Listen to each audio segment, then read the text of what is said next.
Assalamualaikum warahmatullahi wabarakatuh. Shalom, Om Swastiastu, Namo Buddhaya, Salam Kebajikan, Sugeng Rahayu bagi kita semua. Perkenalkan, nama saya Dr. Rensi Megawati Simanjuntak, SPD MPD.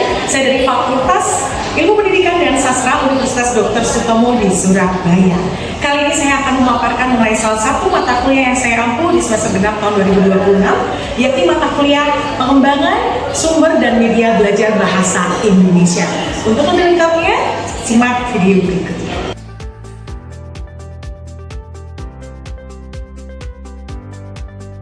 Sesuai dengan RPS di dalam mata kuliah kami, Universitas Dr. Sutomo, Fakultas Ilmu Pendidikan dan Sastra, di mana mata kuliah Pengembangan Sumber dan Media Belajar Bahasa Indonesia dengan kode BS26608 maupun mata kuliah Kebahasaan, di mana bobot mata kuliah ini adalah 2 SKS.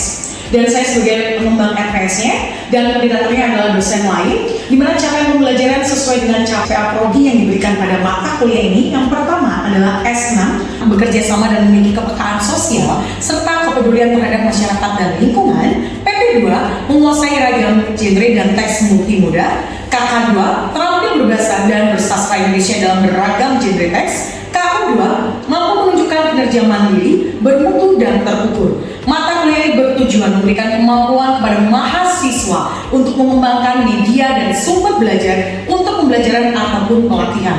Pada mata kuliah ini dibahas secara komprehensif tentang konsep media belajar, teori media belajar, klasifikasi media belajar, jenis-jenis media belajar dan sumber belajar, serta pendekatan resource based learning. Demikian paparan dari mata kuliah Pengembangan Sumber dan Media Belajar Bahasa Indonesia. Terima kasih. Assalamualaikum warahmatullahi wabarakatuh. Shalom, Om Swastiastu, Namo Buddhaya, dan Salam Kebajikan. Bagaimana kabarnya teman-teman? Selamat pagi. Baik ya, alhamdulillah baik ya.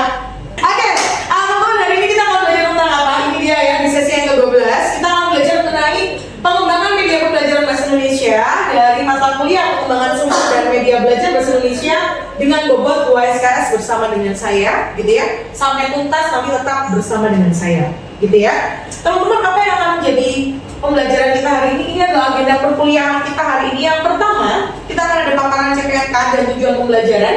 Kemudian yang kedua akan ada brainstorming, dan teman-teman nanti akan saya bagi menjadi 2 kelompok. Dan kita akan mengadakan yang namanya forum group discussion. Nanti akan diskusi, gitu ya. Kemudian presentasi dan praktek media seperti minggu lalu kita sudah sepakat bahwa hari ini di sesi yang ke-12, sesi yang ke-13, dan sesi nanti yang ke-14 kita fokus dengan praktek media pembelajaran semuanya. Gitu ya teman-teman ya. Dan hari ini sudah siap kelompok yang akan presentasi? Siap ya? Kristanti sama Asli berdua ya? Oke. Medianya sudah dibawa? Oke, sudah ya. Kemudian nanti akan ada kesimpulan dan penutup. Nanti teman-teman akan menyimpulkan dan saya yang akan menutup. Gitu ya. Jadi mata kuliah ini akan membahas seperti yang kemarin teori sudah kita bahas ya, mengenai teori EDI gitu ya, kemudian model-model Azure, kemudian model Big and Kelly yang berhubungan dengan media, secara komprehensif tentang konsep media, sumber belajar ragam, gitu ya, ragam dan klasifikasi medianya, kemudian teorinya dan sumbernya seperti apa dengan pendekatan resource based learning. Oke, apakah ada pertanyaan sejauh ini? Tidak ada? Oke, jika tidak ada, maka saya akan melakukan absensi. David, apakah hadir? Hadir. Oke, Edi apakah hadir? Hadir.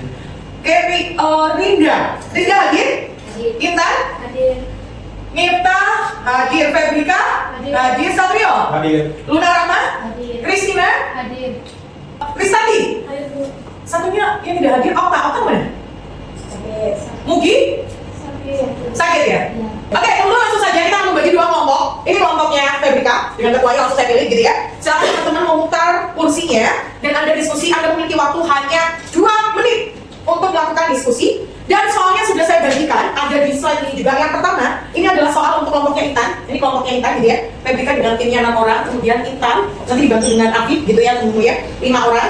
Dan ini pertanyaannya ketua kelompoknya adalah Intan. Pertanyaan yang pertama, ini adalah untuk kelompoknya Intan. Gitu ya teman-teman ya. Bagaimana cara mengembangkan atau menjembatani keseimbangan akses media pembelajaran digital tingkat tinggi lanjut yang semi lanjut bagi sekolah-sekolah di daerah 3T. 3T itu singkatan dari apa? Ada yang tahu? Mungkin boleh angkat tangan. Ya, silakan Dinda. 3T itu singkatan dari terdepan, terluar, dan tertinggal. Terdepan, terluar, dan tertinggal. Bagaimana caranya? Teman-teman, kita tahu pasti bahwa banyak daerah-daerah di Indonesia yang kategorinya 3T. Kalau terdepannya masih oke ya. Tapi yang tertinggal dan terluar ini yang kasihan, ya kan ya. Kasihannya apa? Bagaimana akses media pembelajaran digital di sana? internet aja susah masih ada. Jangan internet, HP saja mereka belum tentu punya. Jangankan HP, ke sekolah aja mereka bisa memakan waktu 6 sampai 12 jam jalan kaki lah apa gitu ya. Bayangkan perjuangan pendidikan. Nah, bagaimana cara menjembatani kesenjangan ini? Kan sangat jomplang ya umumnya. Di Indonesia ini pendidikan itu belum merata aksesnya. Nah, caranya bagaimana? Agar esensi pembelajaran bahasa Indonesia itu tetap setara. Maksudnya sama, mereka tuh dapat muatan yang sama. Caranya tipsnya seperti apa? Ini untuk kelompoknya Intan silakan didiskusikan. Intan, Rinda, David, Afif, kemudian Edi silakan berputar kursinya, mungkin Edi sama David aja. Sedangkan ini adalah kelompok Febita, gitu ya. Untuk kelompok Febita adalah apakah merupakan media pembelajaran berbasis AI seperti automated integrity atau chatbot koreksi tata bahasa, aman dari resiko bias bahasa dan mampu menilai rasa bahasa dari siswa tersebut. Bu Nancy, boleh tidak pakai Google? Boleh. Boleh tidak pakai ChatGPT? Jangan dulu. Teman-teman, waktunya untuk 5 menit mencari jawaban. Sorry tadi 2 menit ya. 2 menit untuk mencari jawaban. Kemudian nanti saya akan tanya dan ketua yang presentasikan. Teman-teman, waktunya diskusi, waktunya ngobrol, dan waktunya kelasnya memang ramai gitu ya. Silakan. Ayo, mau dipimpin silakan. Intan selaku ketua dipimpin. Febrita silakan langsung dipimpin. Gak apa-apa, karena beda soal. Jadi kalau ngomong keras-keras juga is oke. Tidak jadi masalah. Nah ya, silakan. Yuk, ada yang bahasa kita? Waktu tersisa 1 menit. Oke, waktunya sudah habis, gitu ya. Kemudian sudah pas 2 menit. Oke, kita akan mulai dari kelompoknya Febrika. Ini dia pertanyaannya, teman-teman mungkin bisa dijawab secara bergantian dengan berdiri juga boleh.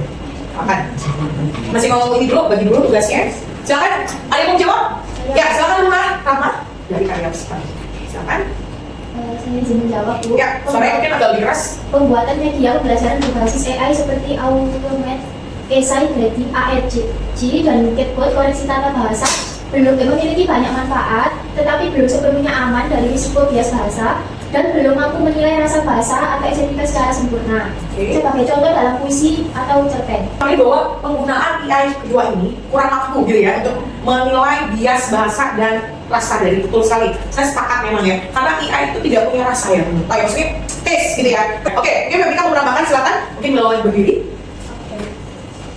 Oke, saya sepakat dengan pendapat kawan saya tadi. Saya hanya menekankan memang media belajar berbasis AI seperti automated essay grading dan chatbot koreksi tata bahasa itu memang cukup aman dan efektif untuk membantu penilaian aspek teknis kebahasaan saja. Namun media tersebut masih berisiko pada bias bahasa dan belum mampu menilai rasa bahasa, kreativitas serta estetika tulisan secara setara dengan penilaian guru tentunya. Oleh karena itu, penggunaan AI dalam pembelajaran bahasa Indonesia sebaiknya bersifat komplementer atau sebagai pelengkap saja, saling mendukung, yaitu sebagai alat yang bantu yang mendukung seperti itu, bukan menggantikan peran guru. Peran guru dalam melakukan penilaian yang bersifat secara langsung interpretatif atau estetik. Secara mudahnya, bias bahasa ini masih bisa terjadi dalam chatbot karena chatbot ini hanya bisa menilai apa yang sudah tertulis, bukan yang tersirat seperti itu. Jika ada pesan tersirat seperti contohnya puisi, pemaknaan, rasa, itu kembali lagi kepada kita manusia yang lebih tahu seperti itu. Oke, terima kasih. Jadi dengan kalian saya sepakat dengan pembicaraan dari kelompoknya Febrika dan Rama tadi ya, bahwa kita semua juga pasti sepakat ya, AI tidak akan pernah bisa menggantikan peran guru ya teman-teman. Karena ditanya tentang rasa, ketika ditanya tentang penilaian, pasti manusia itu lebih tajam. Tapi dengan catatan harus mengesampingkan unsur subjektivitasnya tadi. Makanya pendidikan harus adil dan merata. Nah, kalau ingin merata, kita akan tanya nih sama kelompoknya Intan gitu ya. Ini dia pertanyaan tentang 3 tadi. Apakah pendidikan di Indonesia ini sudah merata dan bagaimana cara menjembatani kesenjangan ketidakmerataan antara pendidikan di daerah 3P tadi dengan kita yang ada di kota? Silakan kelompoknya Intan, dimulai dari siapa dulu? Oke. Untuk menjawab perjalanan asik media pembelajaran digital, kita lanjut di daerah 3T, tertinggal, terdepan, terluar. Fokus utama kami harus kesetaraan capaian pembelajaran, bukan kesamaan fasilitas. Artinya, meskipun saran berbeda, kompetensi yang dicapai bisa tetap setara secara nasional. Oke, yang pertama tadi harus menyamakan dulu ya. Ya. Bukan kurikulum, materinya standar ya, standarisasi mulai kurikulum tadi memang materi disamakan gitu ya. Ya, David.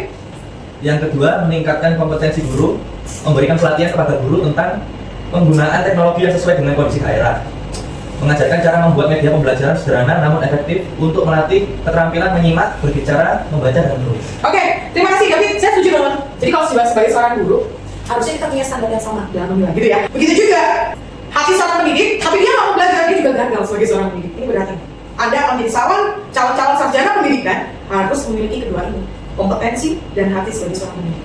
Oke, teman-teman, itu berdasarkan dari kita hari ini. Selanjutnya, intinya dia di power of media, dan kita sudah pernah membahas, jadi media ini memiliki sebuah kekuatan yang paling besar di dalam proses pembelajaran. tanpa media kelas kita akan merasa kering atau garing kalau orang Jawa bilang gitu ya. Tapi dengan adanya media semua terbantu, pasti terbantu. Nah, kita akan melihat the power of media yang akan disajikan oleh salah satu kelompok yang hari ini sudah sepakat untuk presentasi. Kami persilakan Rizky dan Asti. Ya, silakan mungkin dipersiapkan dulu medianya sambil siap-siap. Kita akan mengimplementasikan, langsung diambil aja Rizky sama Asti. Hari ini teman-teman, kita akan mempraktekkan media dan Anda menjadi seorang siswa, gitu ya. Jadi kalau Rizky ini siswanya SD, SMP atau apa? SD. Maka bertindaklah layaknya SD. Jangan bertanya seperti anak SMP atau anak SMA. Boleh rame nggak boleh sih? Boleh. Nggak apa-apa, aja. Nggak apa-apa. Dan nanti di akhir presentasi kita akan diskusi, akan memberikan apa yang menjadi kekuatan dari mereka presentasi hari ini, gitu ya. Dan apa yang perlu ditingkatkan, improve-nya. Gitu ya, ya. Kekuatannya apa, improve-nya apa. Saya akan langsung menyerahkan kepada kelompok Rizky dan Asmi untuk mengimplementasikan. Jadi akan kita lihat kekuatan dari media itu seperti apa. Oke, teman-teman tolong berpartisipasi secara aktif dan kita akan melihat bersama-sama, gitu ya. Aktifan dari teman-teman. Oke, silakan. Oke, kami persilakan Rizky dan Kristina. Silakan. Selamat pagi anak-anak. Pagi. Apa kabarnya hari ini? Baik. Oke, hari ini ada seseorang yang ibu akan perkenalkan kepada anak-anak semua. Di sini ada mahasiswa yang magang di sekolah ini dan akan mendampingi ibu hari ini dan juga mendampingi anak-anak semua. Yang silakan perkenalkan diri. Baik, perkenalkan nama saya Kristina Gaum, biasa dipanggil Asmi. Saya lagi magang di sini. Saya dari Universitas Dr. Sutomo. Ya, baik, terima kasih. Siapa tadi namanya? Bu Asmi. Oke, sebelum kita mulai pembelajaran kita pada hari ini, lebih dahulu mari kita berdoa. Berdoa dimulai. Berdoa selesai.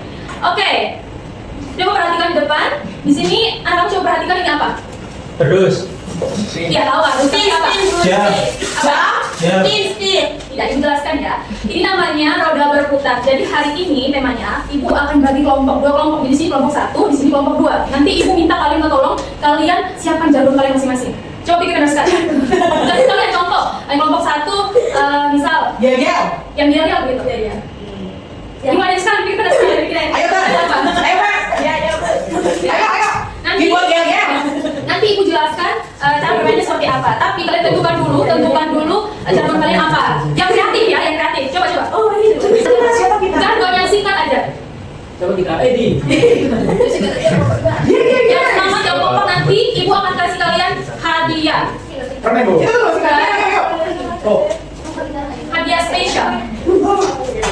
Ayo. Ini udah bisa ya, Bu? Sudah ya? Kelompok 2 jargonnya apa? Mana suaranya? Ya.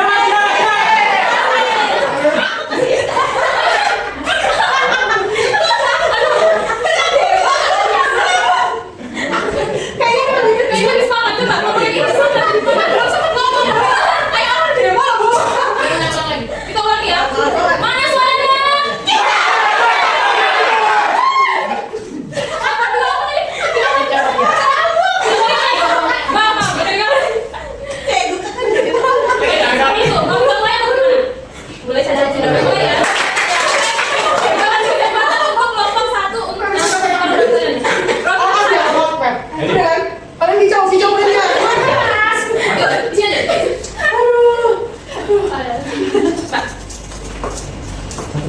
Tujuh. Berhenti di? 7. Tadi nomor 7. Bisa aja. Dari awal. Mana suaranya?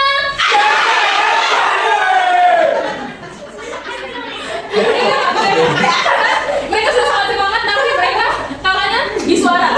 Karena kita laki-laki semua di sini. Jadi kita kasih kesempatan untuk kelompok 2.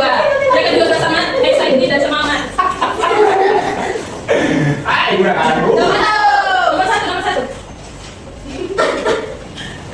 Jawab, Bu, nomor 1. Benda apa yang ukurannya makin pendek tiap kali dipakai? Bisa menjawab. Silakan. Pensil penghapus. Ya, betul. Jawabannya adalah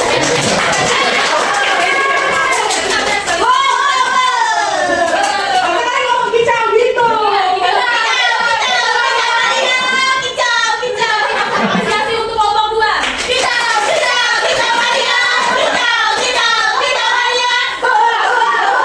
Terima kasih. Jadi itu tadi media yang kami pakai adalah media 3 dimensi, di mana media pembelajaran ini yang berbentuk fisik. Jadi dibilang diraba dan dibuka seperti ini. Ini adalah media, jenis media 3 dimensi seperti itu. Jadi kelas kita hari ini sampai di sini. Terima kasih atas semangat kalian. Terima kasih juga kalian telah sangat-sangat semangat lah pokoknya. Terima kasih. Sekian, semoga bermanfaat. Oke, kita berikan tangan bapak-bapak yang bisa tidak kasih. Oke, teman-teman, kamu sini. Dan apa yang jadi kelebihan dari kelompok yang Ristati dan Asmi hari ini? Mereka udah presentasi ya. Dan kita pindah yang tadinya ada di anak SD, yang tadi lupa kepala sekolah jadi jawaban dari soalnya. Kata juga sampai mikir seorang mahasiswa katanya lebih aku suruh mikir gitu ya. Maksudnya apa gitu ya? David, seorang anak SD bisa menebak kata-kata saya aja kata apa ya? Gitu ya. Gitu ya, masih lebih gitu ya. Tapi nggak apa-apa, ini menarik sekali gitu ya teman-teman ya. Kira-kira apa jadi kekuatan kita akan bicara tentang kelebihan mereka ini. Jadi kita biasakan kalau kita mau memberikan saran kepada seseorang, apa puji dulu. Jadi ya, itu bagus. Oke, silakan. Ada yang punya pengetahuan memberikan kelebihan mereka apa? Ayo, Bim. Menurut Afif kelebihannya apa? Ayo, Bim. Kelebihannya itu bisa kan ini kan tadi mahasiswa apa? Siswa. Bisa menyemangati lah. Oke, bisa menghidupkan suasana. Oke. Pebika, Pika, Luna, Inta. Siapa? Rinda, Edi, David. Mulai dari medianya bagaimana? Kalau tadi kan Afif situasi, ya kan? Satu. Kalau media juga ada bertanya. Menarik atau tidak? Medianya menarik. Tata kelasnya, manajemen kelasnya, mereka berdua bagaimana? Memegang kelas gitu ya, kayak manajemen kelas, prosedurnya mulai dari awal. Oke, atau gimana? Oke. Adil dan merata. Adil dan merata. Silakan ya kan? Mungkin ya Bu, aku kan saran. Ya, sarannya sekarang. Mungkin ini kan Aki sama Rizati kan di bagian SD. Ya. Dia menyatakan kalau setiap kelompok ada yel-yel.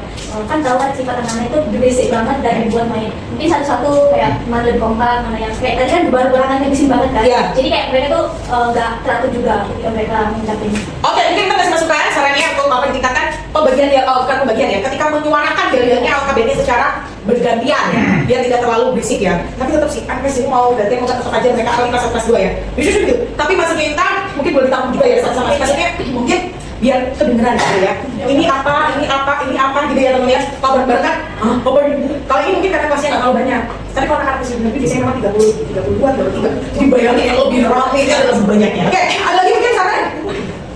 Tidak mau terus ya. Mungkin untuk media dan penyampaiannya udah, kalau untuk anak SD udah bagus dan udah untuk dipahami untuk jenjang sekolah biasa. Oke, ada lagi yang lain? Masukan? Saran? Apresiasi atau saran Bu? Saran. Ya. Kalau saran, saya ada saran, itu soalnya ada beberapa soal yang itu terlalu sulit untuk anak SD ya. Kayaknya pas SD 1 sampai 6 kayaknya bikinnya segini ini deh, belum secerdas ini deh. Aku udah baca aja mikir loh anak. Yang ada soal apa ya? Ya ada yang pertanyaan di awal itu juga itu apa gitu kan. Ada beberapa pertanyaan yang sulit dipahami, terutama untuk saya yang masih mahasiswa, apalagi ini ranahnya SD. Lalu untuk media pembelajarannya juga sudah cukup bagus. Tapi alangkah lebih baiknya ada media pembelajaran yang memberikan edukatif, bukan hanya sebagai sarana saja. Sarana permainan, tapi lebih edukatif lagi. Oke, ada lanjutannya. Maksudnya mereka tadi setelah main ini, gitu ya. Mungkin siswanya nanti akan disuruh mengisi kata-katanya gitu ya, atau apa ada lembar kerja ya, lembar kerja. Jadi ada lanjutan biar mereka lebih paham. Ya kan maksudnya begitu ya? Gitu maksudnya? Betul, ya. Berkelanjutan ya? Oke. Jadi saya ketika sudah selesai membuat 3 dimensi seperti itu hanya sebagai alat putar saja, itu sangat disayangkan. Kalau misalkan bisa dibuat lebih edukatif, dimanfaatkan sebagai siswa belajar juga, itu akan lebih bagus. Lalu penyampaian gurunya untuk anak SD itu terlalu cepat untuk di awal tadi. Oke, instruksi. Ya. Yang bagian instruksi khususnya? Betul, seperti mungkin menyapa, mungkin tadi masih bisa dipahami, tapi untuk instruksi itu terlalu cepat. Sedangkan kita anak SD itu biasanya langsung jawab kata-kata itu 1, 2, seperti itu kan. Jadi itu masih. Tapi mereka memilih kelas 4 mana? Ya. Jadi masih kategori. Ya mungkin lebih Tapi sedikit itu diturunkan. menurut saya masih Terlalu cepat ya? terlalu, mungkin kalau itu udah SMP ke atas mungkin boleh lah, tapi untuk anak SD masih terlalu Cepat sedikit. Iya. Oke. Ada lagi? Luna? Menurut saya, di awal habis perkenalan atau asumsi tadi itu harusnya penjelasan dulu, kayak kita hari ini membahas tentang apa gitu. Jadi kan anak SD itu nggak bisa langsung menangkap gitu loh. Harus dijelasin dulu penjelasannya, terus contoh-contohnya kayak gitu sih kalau dari aku. Oke, ada lagi? Sudah ya? Kayak David udah? Oke, teman-teman, kita berikan tepuk tangan sekali lagi buat Oke, tadi soalnya. Oke. Teman, kalau kita bicara tentang power of media, ini media yang tadi mereka sampaikan itu media apa? Media 3 dimensi. Oke, selain media 3 dimensi, dia juga masuk kategori media apa? Depannya C. Media apa? Selain media 3 dimensi, depannya C. Media? Kertas ini terbuat dari media apa? Nah, kardus itu berarti media apa? Yang di Cetak. cetak. Jadi sebenarnya medianya ini mereka masuk ke dalam tiga dimensi dari media cetak gitu ya. Menarik ya kemudian, Mama ini yang saya bilang bisnis medianya. Jadi kalau kita belajar kemarin dari bisnis media tiga dimensi dari media cetak ini sangat dibutuhkan gitu ya. Dan betul sekali kalau untuk masalah pembelajaran di sini tadi Mas Budi sudah bagus. Tapi overall mereka sudah oke gitu ya, Oke-nya apa? Mereka sudah persiapan gitu ya, mulai dari kostum. Waktu tadi pagi saya lihat Trisati sudah digulung. Memang beberapa sekolah, apalagi sekolah internasional yang besar-besar gitu ya. Ini bukan membandingkan. Ada beberapa satu sekolah di daerah Jakarta kalau nggak salah ya. Sekolahnya tuh gede banget. Dan gurunya wajib digulung. Seperti rambutnya Trisati. Dan guru zaman dahulu, kalau gue tanya, semua rambutnya digulung kecuali berhijab ya. Kalau dulu kan memang belum berhijab ya umumnya. Jadi pasti harus digulung seperti gulungan Trisati. Mengapa? Karena katanya bahkan sampai sekarang sekolah mau dirilis lagi nasional, kamu bisa cek nama sekolahnya adalah Suci, Z gitu ya, depannya Z, C Z U T, ini tulisannya Suci School. Silahkan cari di internet. Ini menarik sekali sekolahnya, Suci School. Kalau nggak salah begini tulisannya ya. Sekolahnya besar ini kamu.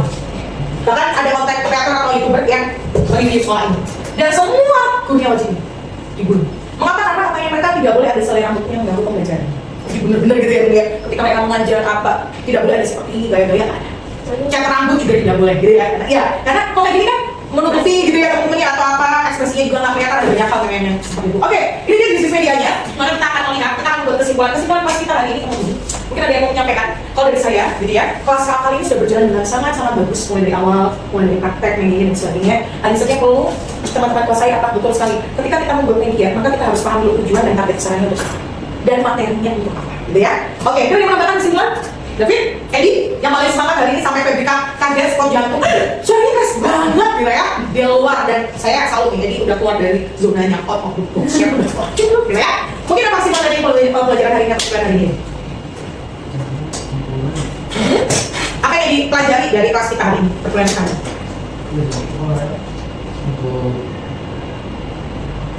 Agak keras, jangan ketawa. Pikirkan kesimpulannya. Jadi ini tuh dan apa namanya bisa untuk mahasiswa lagi jenis pembelajaran juga banyak. Dan untuk tadi untuk media-media dari apa namanya luar sekolah atau di pedalaman itu harus diperhatikan juga. Betul.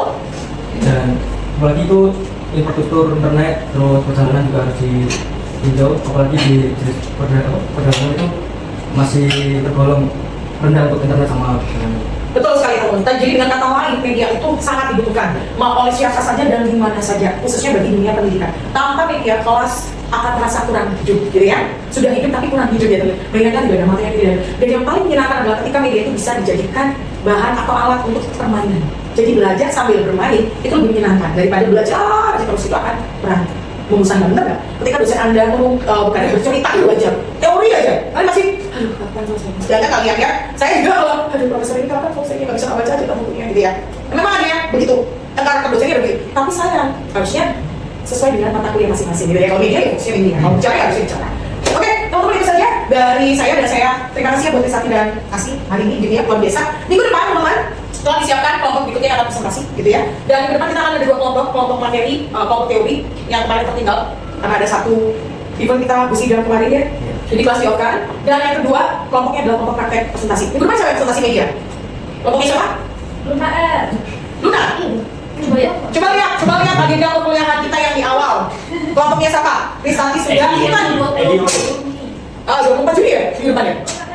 Ini Kamu loh Pep, betul tuh. Tapi kan teman saya tuh hari itu. Gue yang siapkan kue. Happy birthday. Oke. Ya, gitu ya. Oke, kalau gitu Pep sama Edi di depan ya. Oke teman-teman, karena tadi di awal kita lupa mengawali dengan doa, maka kita wajib mengakhiri kelas kita perkuliahan kita dengan doa. Maka kita akan berdoa menurut agama dan kepercayaan kita masing-masing, berdoa di lagi. Berdoa selesai, sampai berjumpa di minggu depan, gitu ya, di kelas yang sama, di ruang yang sama, di sesi yang 13, kalau disiapkan dengan baik. Di akhir perkuliahan saya ucapkan terima kasih banyak teman-teman, saya apresiasi kedatangan Anda. Sehat selalu dan bahagia selalu. Assalamualaikum warahmatullahi wabarakatuh. Shalom, Om Swastiastu, Namo Buddhaya dan salam kebajikan. Selamat pagi teman-teman.